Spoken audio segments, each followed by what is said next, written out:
Well, the 2014 primary election is less than a year and a half away, but it's already moving and grooving. Joining us live over Skype is Civil Beat's resident political junkie, Chad Blair. Good morning, Chad.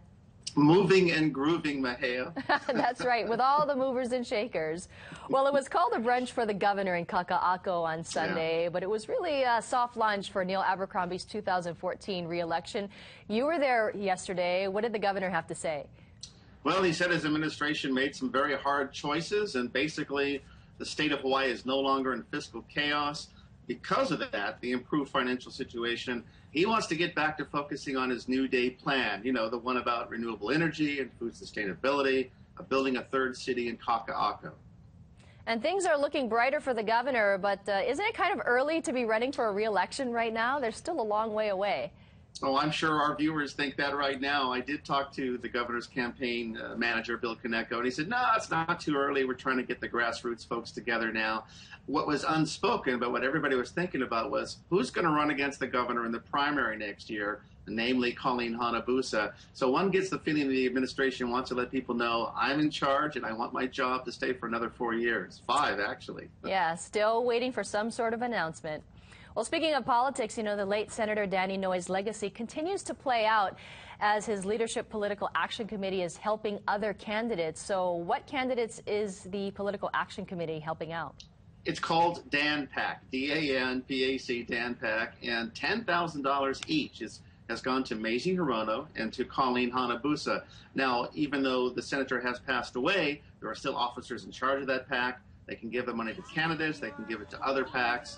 Or they can give that money to charity. But so far, Hanabusa and Hirono have benefited big time. Are you getting any indication in terms of when Colleen Hanabusa will make an announcement about her political future? I honestly don't think Colleen Hanabusa knows what she's going to do. People close to her say that she is torn between running for governor, running for senator. I'm sure we're going to know in the next few weeks. I will tell you this. There was a poll circulating, whether it's true or not, some folks saying she should just stay where she is, stay in that District 1 seat in the House. But we'll see. She's a very ambitious politician. Absolutely. And all of us keep asking her that, and she's being very coy, so certainly keeping us on our toes. You also have a story about public records, and it seems like the Abercrombie administration is now scrambling to release some public records in a timely fashion. I know Civil Beat has been working on this. What are you learning now? Well, you remember the police misconduct series we did a little bit earlier this year, and it's still up on the website. So we decided to check with state agencies on misconduct, discharge of employees over the past 3 years. As you can imagine, they weren't crazy about having to honor that request, but the administration has asked the agencies to work with the Office of Information Practices to facilitate that and come up with some guidelines. So we're encouraged that we may be able to see some of those records and do some reporting on that. All right, that sounds good. Well, Chad Blair, thanks for joining us on this Monday morning. Happy tax day, Mahia.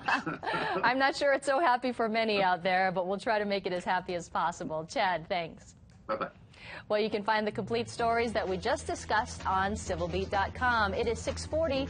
Thanks for joining us. You're watching KITV4 Morning News.